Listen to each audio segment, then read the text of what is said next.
It starts with darkness, the kind that swallows you whole. Imagine just a torchlight licking at the walls of a cave, casting shadows that dance across its surface. And then someone takes charcoal and draws an animal, or picks up a stone to carve the shape of one. Slowly, the cave, already adorned with the natural decoration of stalagmites and stalactites, begins to fill with images of animals. Why would somebody create art in a cave? In the most secluded parts of it? Was it an initiation? A boy or a girl entering the cave with a torch and emerging as a man or a woman? Or was it the work of a shaman in trance, induced by mushrooms, hallucinogens, or deep meditation? The animals on these walls have been dead for tens of thousands of years. Lions, mammoths, bison. They leap, run in charcoal lines and ochre smudges etched on the walls, brought to life by people who lived in a world culturally so remote from ours that we only can fantasize, theorize, and speculate about why they made art and what purpose it served. What were they thinking, these ancient minds? What was the meaning behind the hands willingly making paintings, drawings, and etchings? Did they love as we love, fear as we fear? Or were they something else entirely, something closer to the wilderness they painted? It's all there on those walls, the silence, the curves of a horse's neck, the snarl of a cave lion.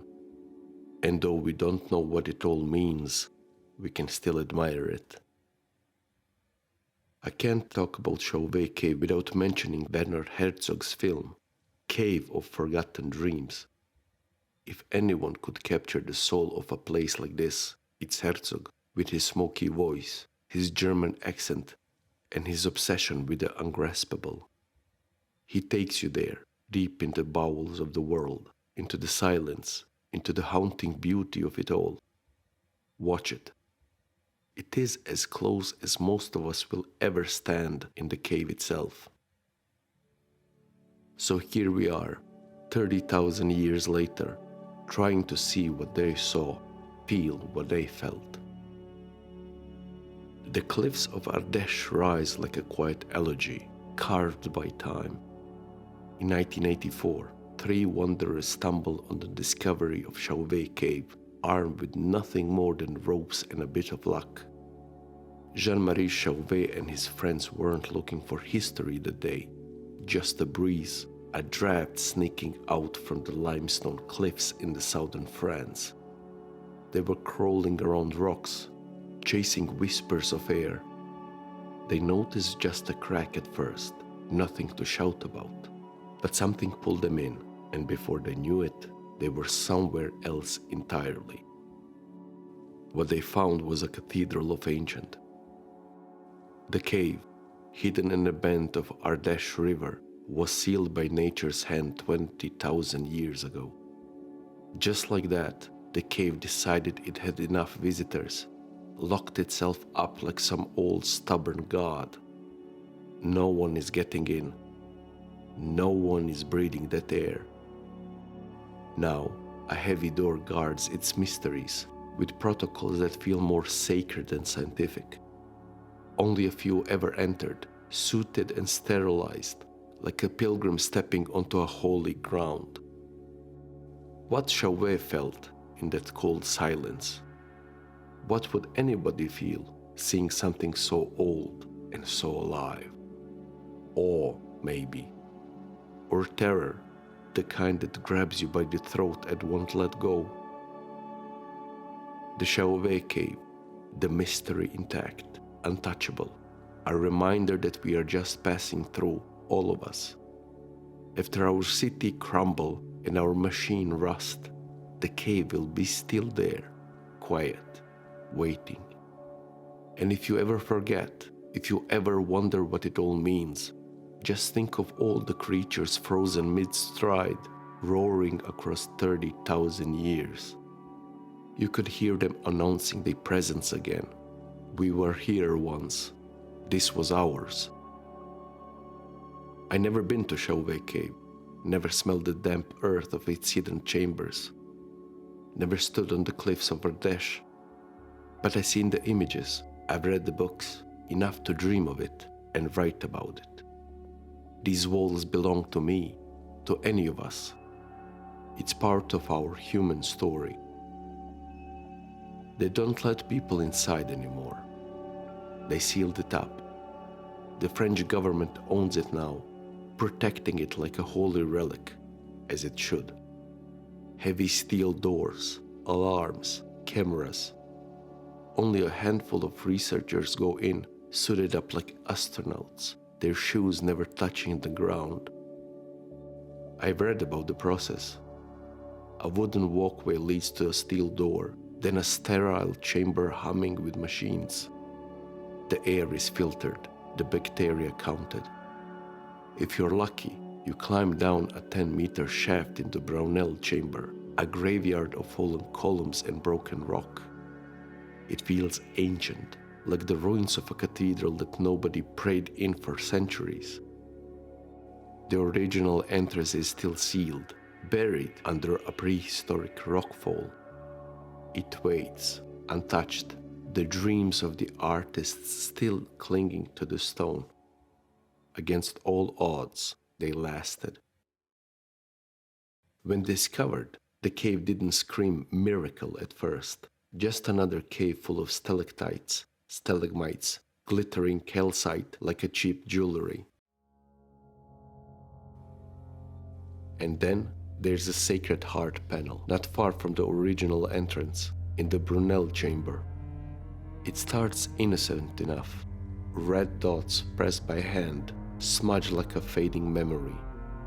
But it stretches wide, a gallery of time frozen in ochre and charcoal, roaring across 30,000 years. A cross sits on the top, giving the panel its name. Who knows what it meant back then? The eye wanders to odd shapes, shadows play tricks. What it all means. Further in, a large panel of red dots made with the palm of a hand at entrance to the allocave of yellow horses. Close by, claviform or peace sign in the Brunel chamber. Remember the talks with Genevieve or Petzniger and the episode about 32 symbols? Check them out if you didn't. The links are provided. The Brunel chamber holds the panel of dotted animal, a mystery blurred and smudged, handprints, dots, faint pigment, a shape of a bison, a rhino. They are handprints. Some of them are positive, some negative. That means that artists either press their hands on the wall with the paint or blow the paint over their hands. The handprints are dominated by one person with a crooked pinky finger. A tall person, around 75 centimeters, says scientists. Right-handed. Same hand, same prints, deeper in the cave. This artist was obsessed putting his or her hand on the cave walls, like the artist couldn't stop. Every painter will immediately connect to this ancient artist, a whisper across time, pressing life into a rock. Beyond that, a mammoth outline in a flowing stone, a headless ibex, its body swallowed by the rock's curves. Some argue that the ibex head is hidden, a trick of the stone meant to blend art with nature. Others say it's gone, erased by time, or maybe it was never there. The recess of the bears is narrow, low entrance, just 70 centimeters high. It opens into a chamber where you can almost stand tall at the back. On the slanted wall, 3 cave bears emerge. The first, a shaded silhouette, stretches 120 centimeters long. Below it, an incomplete outline hints at another, and the third follows close behind. Their forms are distorted, caught in the curve of the rock. Cave bears, ancient giants of their time, lived on tough vegetation. Their worn teeth speak of a herbivore struggle, but their bone meals and scavenged remains suggest they were eating each other. The chamber of the bear wallows is untamed space. Its clay floor is carved by the cave bears through countless years. Bones lie scattered, and paw prints, both young and old, etch the floor in long, ghostly trails. This chamber, dim and unadorned, contrasts with the art-filled galleries deeper within the cave. A flat floor stretches outward, and the ceiling above bears, in places, has collapsed. The bears left their mark not only in clay, but also on the stone. These creatures, tied to the rhythms of the earth, seems both present and absent, fueling my imagination. What were the stories of survival and extinction intertwined with the growing presence of the humans in the cave? How did they interact? Did bears left after they could smell people, knowing they will be hunted? The evidence shows that when humanity claimed the cave for themselves, the bears' habitat dwindled. The bones of bears here, worn and ancient, speak of their journey through time. Some are pristine, others calcified, as though the nature itself couldn't decide whether to keep them or let them go. There's a quiet sadness here, a testament to the lives that once moved through this chamber and the stories they left behind. Beyond it, the art begins, but here, in the recess of the bears and the chamber of the bear wallows, it's the beast who remain immortal. The cactus gallery opens with a striking image, a red mammoth painted on a pendant rock, standing at the entrance. It was the first animal the discoverers encountered. Deeper within, a red bear stretches 80 centimeters wide across the wall. The simplicity of the line and the raw vitality of the image speaks about the visions of those who came before. The red panels gallery, a cave bear muddy paw print smudges the images of a panther, the first known depiction of such animal. It's like the bear wanted to leave its own mark, the first art critic. Nearby, a hyena and leopard, or maybe a panther, share a panel. Step back and you might see the faint outline of another creature hovering above them, possibly a bear. These paintings go back 32,000 years, but they still feel alive, like they are waiting for you to notice them. To the left, there's an ibex, its curved horn unmistakable. A vertical bear looms nearby. Close by, a red head of either bear or lion peeks through the layer of calcite, half hidden but still defiant. There are more handprints, mostly the artist with crooked little finger. A crooked little finger immortalized for thousands of years. Above, there is an animal with a solid tail, feline-like head, strange and haunting in its shape. There is one enigmatic insect. Could be a butterfly or maybe an eagle. Whatever they are, they make you wonder what they were thinking, these ancient hands that left their marks behind.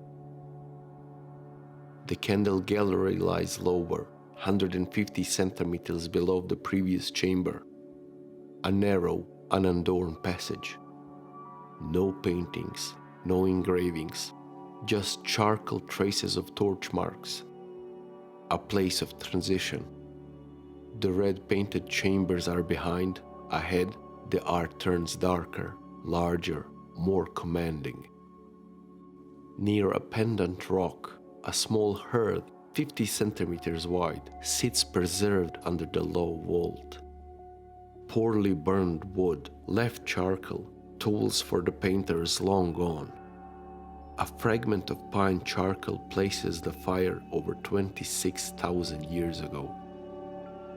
Further in, a dog's paw print pressed into the time itself.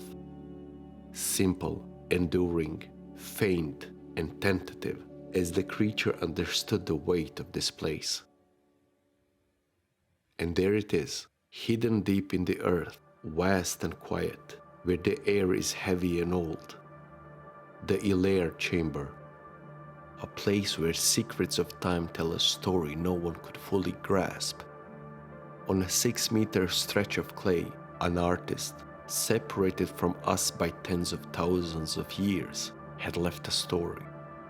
13 animals, their outlines scratched into the soft surface, overlapping bear claw marks that were even older. The centerpiece, a horse, bold and sure, flanked by mammoths, their massive forms stretched as if they were moving in a unit, their ghostly forms tangled in layers of time. On the left, bison, unfinished, wiped away by the cave itself, leaving behind only a hint of their feet. The horse carved with the fingers on soft clay, the artist scraped its surface with precision, revealing the lighter stone beneath. You could see where their hands had pressed, their fingerprints caught in the mane of the creature. It wasn't just art, it was a statement to the control of the movement, of the line, skill. The artist's mind saw beauty in fleeting things. Nearby, a bare paw print remained on the cave floor, its claws digging into the clay hardened by millennia. Above, pendants of limestone dangled like forgotten chandeliers, their surfaces etched with more animals, more stories. On the wall, traced with simple, reverent lines, an owl observed the cave. And then there were these horses, panels upon panels of wild, powerful forms, captured with lines so deliberate they could only have come from an artist who knew their world intimately. Perspective, shadow, motion, anatomy, all of it alive in a place untouched by sunlight, preserved by the cave's climate for thousands of years. These panels are not only celebrated for their age, but also for their advanced artistic techniques. The Paleolithic artists employed techniques as old as their vision, blowing pigments through hollow bones to shade and shape their figures, using the contours of the rock. Think about it. Horses, mammoths, aurochs, these creatures, this art, it's older than the language in your mouth, older than anything you know. Yet it feels so human, so achingly familiar. A hand reached out of the past, gripping your soul and saying, I was here, I made these. The walls are alive now. Lions and rhinos, mammoths, horses, caught mid-stride, their muscles quivering in some chase that couldn't stop for 30,000 years, painted by hands older than memory. 30,000 years. Try wrapping your head around it. All of this time, these beasts still feel like they might leap off the stone. But it wasn't just pictures. No, those marks on the walls were louder than words. They were a shout across time. Did they want to leave something behind? Like a diary no one could ever read? Whatever it is, it's still here, long after they are gone. That's something, isn't it? In the dim depths of Chauvet cave, there exists a place of quiet reverence, the skull chamber, a sanctum that stands as a testament to the time long past. In the skull chamber, 55 cave bear skulls litter the floor and speaks of a reverence, perhaps even a cult, a religion, spirituality. Bear skulls have been found in Chauvet cave, but only one is on the pedestal, placed on the edge of the block of the stone for unknown purposes. The walls hold engraving of ibexes, horses, mammoths, their lines scrape into the limestone with steady hands.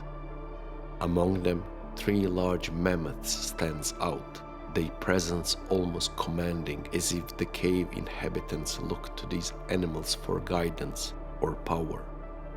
The tail of one mammoth is raised, frozen in an instant of pure motion, a testament to the artist's desire to capture not just the image, but the essence of the creature. There is a scraped reindeer. Why did the artist of the Chauvet cave scrape over the drawing of a young reindeer?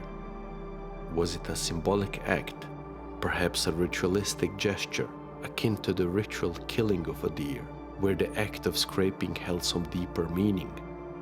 Perhaps an attempt to claim or remove the essence of the animal? Or could it be something simpler? Was it that someone, for the reasons we can never fully know, simply didn't like the art and sought to deface it, to alter it, to erase what had been carefully carved? The question of intent, of what motivated this act, remains enigmatic as the drawings themselves. In the Megaloceros gallery, some of the images are scarred, as if touched by time itself, or perhaps by a hand that sought to mark them, to alter them. The rhinoceros, with its band, seems to have been drawn over an earlier version, erasing what once was. The question arises, was it a ritualistic act, a deliberate reshaping, or did the artist simply grow dissatisfied with what they had created? It is difficult not to wonder if the artist, like us, were motivated by something far deeper than mere depiction, perhaps a way of acclaiming or marking their space, or simply by the need to leave behind a trace, however fleeting. The antechamber of Chauvet cave's artwork, particularly the panel of big lions, shows lions in a mid-hunt, their bodies stretching out in pursuit of bison. The artistry is meticulous, capturing movement in a way that still astounds us today. By the way, the male cave lions didn't have mane as their African counterparts. Few animal drawings has a red stain on them, indicating running blood, or dots, maybe to show somebody where to strike an animal when they hunt. The pendant hanging from the ceiling, featuring a bison and exaggerated vulva. It evokes a strange, almost otherworldly image.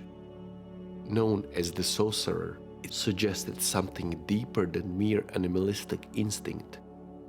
This hybrid form of a woman with the head of a bison stands at the heart of the cave, blurring the line between humanity and the animal world. Its symbol of fertility are not just a reflection of nature, but attempts to control and embody its power. It looks similar to Picasso's Minotaur, but this is a woman. The panels themselves, including rare depiction of a musk ox and lions, are a reminder of time when the earth was shared with these mighty creatures.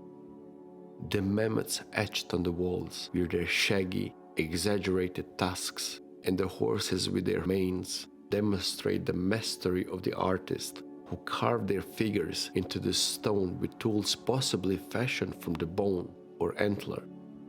The images captures both the grace and the raw power of these creatures, as if the cave walls themselves pulsating with the life that once roamed outside.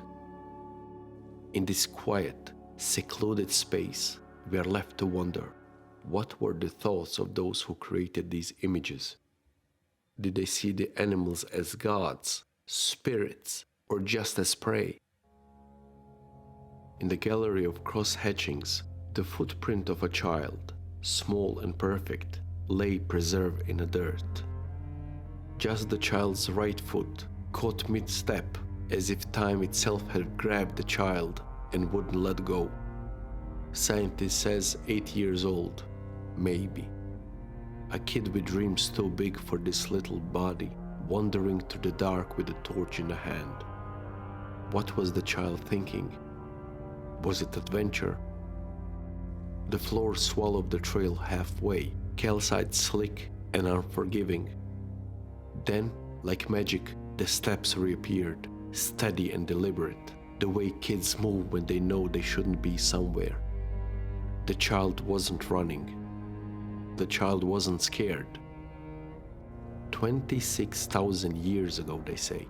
A stretch of time too big to make sense. And yet, here's the child, a ghost in the stone. But the child wasn't alone. A wolf walked beside the child, its paw prints trailing close, but never crossing the child's. A silent partner, maybe. The wolf's steps told a different story, hesitant, cautious, like it wasn't sure it belonged there. And the child's trail ended the skull chamber. Who knows why the child stopped? Whatever it is, the journey stopped cold, trailing off into the forever darkness. The sacristy, an access corridor and the end of the cave, contain various traces of animals and humans, suggesting that these areas may have been visited repeatedly for ceremonial or ritual purposes. Flint tools found at Chauvet include retouched blades and flakes with traces of usage. 4 out of 8 analyzed Flint's artifacts showed usage sign. 1 flint tool was associated with wall work, 2 others were used for cutting meat and skin.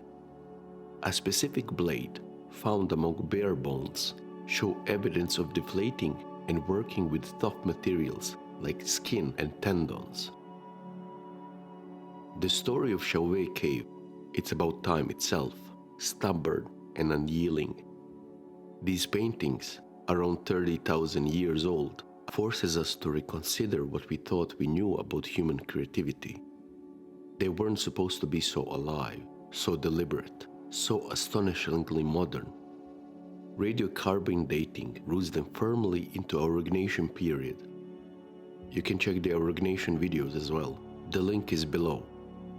They don't fit neatly into the expected timeline, a leap forward when we were looking for cautious steps. Yet, there's a paradox here. The oldest art in Europe we know is also some of the finest, the beginning that feels like a culmination. It is as though humanity started not with the fumbling gestures, but the flourish, leaving us to wonder. If this was their dawn, what shadows did they chase? What dreams did they hold? Chauvet is more than a cave. It's a defiance of simplicity, a puzzle etched into the story of who we are. Perhaps it asks the question we are always circling but never quite answering. Is creativity the essence of humanity, a defiance of time itself? Is beauty what lingers when everything else fades? Or does it only exist because time will one day erase it? Like the art on those ancient walls, we are also fleeting. And that perhaps is why we create at all, to leave a mark that we existed, that we mattered, that we were here, alive.